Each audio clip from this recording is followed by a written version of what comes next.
Assalamualaikum warahmatullahi wabarakatuh. Pada kesempatan ini kita akan bahas soal-soal latihan ujian sekolah fisika. Nomor 33, dua buah partikel bermuatan diletakkan pada sudut segitiga siku-siku seperti tampak pada gambar berikut ini. Jadi ini gambarnya. Besar kuat medan listrik total pada titik P adalah. Jadi di sini ini kita misalkan ini Q1-nya. Ini jadi Q1-nya adalah sama dengan 3Q. Kemudian ini Q2-nya. Jadi Q2-nya adalah sama dengan 4Q. Kemudian jaraknya ini sama. Jadi R1 ini sama dengan R2-nya, yaitu sama dengan R. Jadi di sini R. Kemudian di sini yang ditanyakan adalah kuat medan listrik total pada titik P. Jadi di sini adalah kuat medan listrik pada titik P, yaitu P-nya yaitu sama dengan berapa. Jadi ini yang ditanyakannya. Jadi di sini kuat medan listrik di titik P ini adalah titik ini. Jadi di sini medan listrik ini adalah mendekati muatan negatif dan menjauhi muatan positif. Karena di sini muatannya positif, jadi di sini akan menjauhi. Jadi menjauhi ini adalah di sini, jadi di sini adalah E1-nya. Kemudian ini juga muatannya positif, berarti ini akan menjauhi juga. Jadi di sini arahnya. Jadi di sini adalah E2-nya. Jadi ini arah medan listriknya akibat muatan 1 dan muatan 2-nya. Jadi ini membentuk sudut tegak lurus atau 90 derajat. Karena di sini membentuk sudut tegak lurus, maka totalnya atau medan listrik pada titik P-nya ini adalah sama dengan akar dari di sini E1 kuadrat ditambah dengan E2 kuadrat. Jadi ini adalah medan listrik total atau resultan medan listrik total pada titik P-nya. Jadi ini rumusnya. Kita masukkan rumusnya di sini sama dengan akar dari rumus dari medan listrik ini adalah E sama dengan K Q per R kuadrat. Jadi ini rumus medan listriknya. Kita masukkan ke sini. Jadi E1-nya ini adalah K Q1 per R1 kuadrat. Ini dikuadratkan, kemudian ditambah dengan E2-nya, berarti di sini adalah K Q2 per R2 kuadrat. Ini juga dikuadratkan. Jadi ini rumusnya, ini kita masukkan nilainya, jadi sama dengan akar dari, di sini Q1-nya adalah ini 3Q, jadi di sini adalah K dikali dengan 3Q, kemudian per R1-nya ini adalah R, jadi di sini adalah R kuadrat, kemudian ini dikuadratkan, kemudian ditambah dengan, ini dalam kurung, di sini K-nya adalah K, jadi K, kemudian Q2-nya adalah ini 4Q, jadi di sini dikali dengan 4Q, ini 4Q per R2-nya adalah R, jadi di sini adalah R kuadrat, ini dikuadratkan. Kemudian hasilnya di sini sama dengan akar dari, jadi ini diakarkan, ini kita kuadratkan, jadi 3 kuadrat ini adalah 9, jadi di sini adalah 9, kemudian ini K dikuadratkan adalah K kuadrat, kemudian ini Q dikuadratkan adalah Q kuadrat, per R kuadrat ini dikuadratkan berarti R pangkat 4. Kemudian ditambah, ini 4 kuadrat adalah 16, jadi di sini adalah 16, kemudian K-nya dikuadratkan jadi K kuadrat, Q kuadrat, ini Q-nya dikuadratkan jadi Q kuadrat, per R kuadrat ini dikuadratkan jadi R pangkat 4. Jadi di sini sama dengan akar dari ini K kuadrat, Q kuadrat, dan R pangkat 4 ini sudah sama. Jadi kita jumlahkan jadi 9 tambah 16 adalah 25. Jadi di sini 25 K kuadrat, Q kuadrat, per R pangkat 4. Jadi akar dari 25 K kuadrat, Q kuadrat, per R pangkat 4 hasilnya adalah 5. Jadi 5 K Q per R kuadrat. Jadi ini hasilnya. Jadi medan listrik pada titik P adalah 5 kaki per R kuadrat. Jadi di sini jawabannya adalah yang E. Jadi ini jawabannya. Kemudian nomor 34, perhatikan penunjukan jarum ampermeter pada gambar berikut. Jadi ini gambarnya. Kuat arus yang terukur adalah, di sini untuk menghitung kuat arus yang terukur pada gambar ampermeter ini yaitu I sama dengan, rumusnya adalah skala yang terukur, jadi skala yang terukur ini kemudian dibagi dengan skala maksimum, Jadi skala yang terukur dibagi dengan skala maksimum, kemudian dikali dengan ini batas ukurnya. Jadi di sini adalah yang dikali dengan batas ukurnya. Maka di sini yaitu sama dengan skala yang terukur adalah ini penunjukan jarumnya yaitu ini 60. Jadi di sini adalah 60 per skala maksimum ini adalah yang di sini yaitu ini 100. Jadi di sini 100 kemudian sekali dikali dengan batas ukurnya. Batas ukurnya yang ditujukan kabel ini yaitu ini 5 ampere, berarti ini dikali dengan 5. Maka hasilnya di sini sama dengan ini nolnya bisa dicoret terlebih dahulu. Jadi 5 dikali 6 adalah 30. 30 dibagi 10 adalah 3. Jadi hasilnya adalah 3 ampere. Jadi ini hasilnya jadi kuat arus yang terukur adalah 3 ampere. Jadi jawabannya adalah yang D. Ini jawabannya.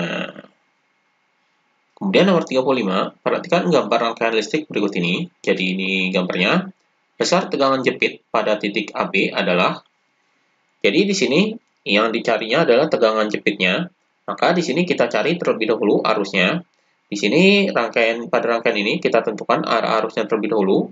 Jadi misalkan arah arusnya ini adalah ke sini, kemudian arah arusnya ke sini, kemudian ke sini, jadi sini dan seterusnya. Jadi arah arusnya ke sini, kemudian arah loopnya ini adalah searah dengan arah arusnya. Kita misalkan arah loopnya searah dengan arah arusnya supaya jadi positif.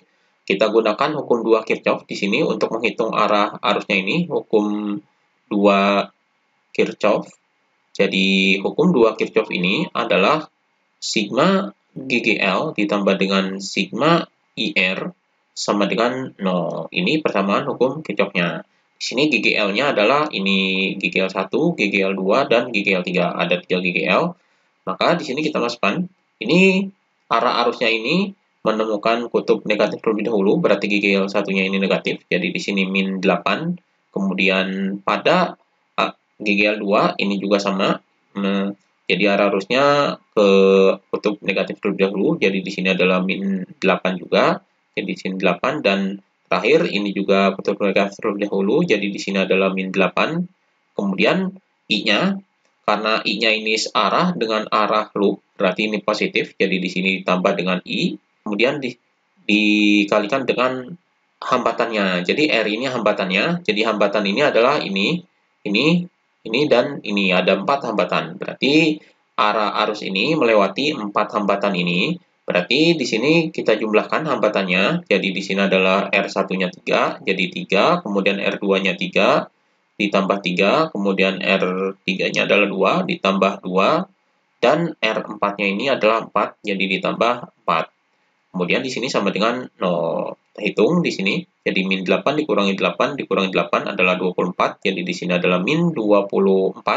Kemudian ditambah dengan ini kita jumlahkan jadi 3 tambah 3 tambah 2 tambah 4 adalah 12. Jadi di sini adalah 12I sama dengan 0. Maka di sini 24 kita pindah ke sini. Jadi di sini 12I sama dengan 24 yang jadi positif. Jadi 24. Jadi ini 24. Maka I-nya sama dengan 24 dibagi dengan 12. Hasilnya adalah sama dengan 24 dibagi 12 adalah 2. Jadi 2 ampere. Jadi arus yang mengalir di sini adalah 2 ampere. Jadi ini arah arusnya benar karena di sini sudah positif. Jadi ini adalah arus yang mengalirnya. Maka tegangan jepitnya yaitu V AB, tegangan jepit pada titik AB ini yaitu sama dengan sigma GGL ditambah dengan sigma IR. Jadi ini rumusnya. Jadi di sini sama dengan ini pada titik AB ini adalah titik A dan B-nya ini. Jadi GGL-nya adalah yang ini. Karena arusnya ini kutub negatif terlebih dahulu, berarti GGL-nya adalah negatif, jadi min 8.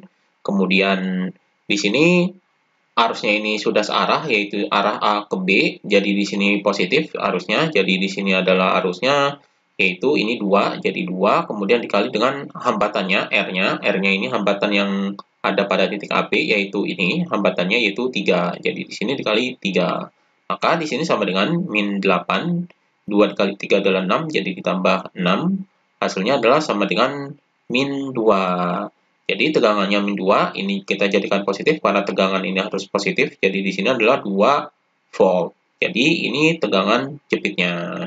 Jadi tegangan jepit pada titik AB adalah 2 volt. Jadi jawabannya adalah yang Ini jawabannya. Kemudian nomor 36, perhatikan rangkaian RLC berikut. Jadi ini gambarnya. Dari rangkaian tersebut, 1. Impedansi rangkaian 290 ohm, 2. Kuat arus maksimum rangkaian 20 mA, 3. Rangkaian bersifat kapasitif, 4. Tegangan efektif ujung BC sebesar 2,5/2 volt.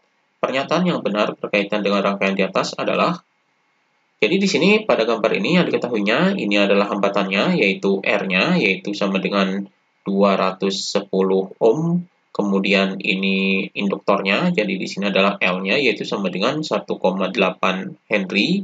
Kemudian ini kapasitornya, yaitu C, sama dengan 16 mikrofarad, sama dengan ini mikro ini adalah 16 kali 10 pangkat min 6 farad. Kemudian di sini ini persamaan tegangannya, jadi di sini adalah V sama dengan 5,8 sin 250 T. Jadi di sini ini yang dicarikan adalah pernyataan yang benar ini. Yang pertama adalah impedansi rangkaian. Jadi kita hitung impedansinya. Di sini sebelum menghitung impedansi, kita cari reaktansi induktif dan reaktansi kapasitifnya. Jadi di sini XL-nya adalah sama dengan omega dikali dengan L. Jadi ini rumus reaktansi induktifnya. Kita cari omeganya dari persamaan V-nya ini, yaitu 5,8 sin 250 T. Jadi rumus dari persamaan ini adalah sama dengan Vm. Jadi Vm ini tegangan maksimum, kemudian sin omega T. Maka di sini Vm-nya adalah ini dan omeganya adalah ini. Jadi omeganya adalah di sini omeganya yaitu sama dengan 250 radian per second. Jadi ini nilai omeganya. Kita masukkan ke sini. Jadi di sini sama dengan omeganya adalah 250 dikali dengan L-nya adalah ini 1,8. Maka hasilnya di sini sama dengan 250 dikali 1,8 adalah 450. Jadi 450 ohm. Ini reaktansi induktifnya. Kemudian kita hitung reaktansi kapasitifnya, yaitu Xc sama dengan 1 per omega C. Ini kita masukkan jadi sama dengan 1 per, ini omeganya adalah ini 250, jadi 250 dikali dengan C-nya adalah ini 16, jadi 16 kali 10 pangkat min 6. Maka hasilnya di sini sama dengan, ini 10 pangkat min 6 ini kita katakan jadi positif, berarti 10 pangkat 6. 10 pangkat 6 ini adalah 1 juta. Jadi ini 1 juta 10 pangkat 6. Kemudian dibagi dengan 250 dikali 16, hasilnya adalah 4.000. Jadi 1 juta dibagi dengan 4.000, hasilnya adalah, ini nolnya bisa coret 3. Jadi 1000 dibagi 4 adalah 250. Jadi 250 ohm. Ini reaktansi kapasitifnya. Maka kita hitung impedansinya. Jadi di sini adalah Z sama dengan akar dari rumus dari impedansi ini adalah R kuadrat ditambah dengan dalam kurung XL dikurangi dengan XC kuadrat.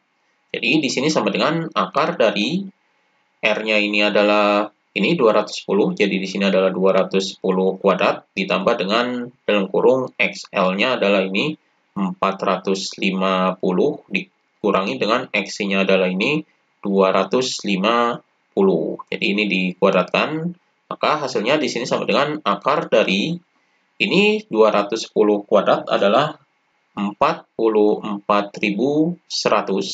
Kemudian ditambah dengan ini 450 dikurangi 250. Jadi hasilnya di sini adalah 200. Jadi 450 dikurangi 250 adalah 200. 200 dikuadratkan adalah 40.000. Jadi ini maka di sini sama dengan akar dari 44.100 ditambah dengan 40.000, hasilnya adalah 84.100. Jadi 84.100 hasilnya di sini sama dengan akar dari 84.100 adalah 290. Jadi 290 ohm. Jadi ini impedansinya. Jadi di sini impedansi rangkaian 290 ohm. Ini adalah pernyataan yang benar. Kemudian kuat arus maksimumnya. Kita cari kuat arus maksimumnya ini. Jadi kuat arus maksimum ini adalah IM sama dengan rumus IM ini adalah VM. Jadi tegangan maksimum, kemudian dibagi dengan impedansi. Maka di sini sama dengan tegangan maksimumnya adalah ini, tegangan maksimumnya 5,8, jadi di sini 5,8 dibagi dengan Z-nya adalah ini 290. Maka hasilnya di sini sama dengan ini kita hilangkan terlebih dahulu desimalnya, jadi untuk memudahkan perhitungan, jadi desimalnya dihilangkan, maka di sini dikali 10, jadi di sini 58, ini dikali 10 adalah per 2900. Maka hasilnya di sini sama dengan 58 dibagi 2900 adalah 0,02 ampere. Jadi 0,02 ampere, atau di sini karena di sini dalam miliampere, berarti di sini kita ubah ke dalam miliampere, jadi dikali dengan 1000. Jadi di sini adalah 20 miliampere. Jadi arus maksimumnya adalah 20 miliampere. Jadi pernyataan yang kedua, kuat arus maksimum rangkaian 20 miliampere ini adalah benar. Kemudian rangkaian bersifat kapasitif, karena di sini adalah XL-nya. XL-nya ini lebih besar dari ini XC-nya, jadi XC berarti di sini rangkaian ini bersifat induktif. Jadi di sini adalah pernyataan yang salah. Jadi bukan kapasitif, harusnya induktif. Jadi di sini lebih besar dari rangkaian kapasitornya. Ini XL-nya ini lebih dari kapasitif. Jadi induktif ini lebih dari kapasitif, maka di sini adalah induktif. Jadi pernyataan yang ketiga ini salah. Kemudian yang keempat, tegangan efektif. Kita hitung tegangan efektifnya. Jadi tegangan efektif ini adalah Vf-nya. Rumus Vf ini adalah Vm dibagi dengan akar 2. Maka di sini sama dengan Vm-nya atau tegangan maksimumnya adalah ini 5,8. Jadi di sini 5,8 per akar 2. Jadi ini kita rasionalkan. Jadi di sini dikali dengan akar 2 per akar 2. Hasilnya adalah sama dengan 5,8 dibagi 2 akar 2. Jadi akar 2 dikali akar 2 ini adalah 2. Jadi 5,8 dibagi 2 per akar 2 hasilnya adalah 5,8 dibagi 2 adalah 2,9. Jadi di sini adalah 2,9 akar 2. Jadi tegangan efektifnya adalah 2,9 akar 2 volt. Ini tegangan efektifnya. Jadi di sini tegangan efektif ujung DC sebesar 2,5 akar 2 volt ini salah. Jadi di sini pernyataan yang benar adalah 1 dan 2. Jadi jawabannya adalah yang A, 1 dan 2. Ini jawabannya. Demikian pembahasan mengenai latihan ujian sekolah fisika.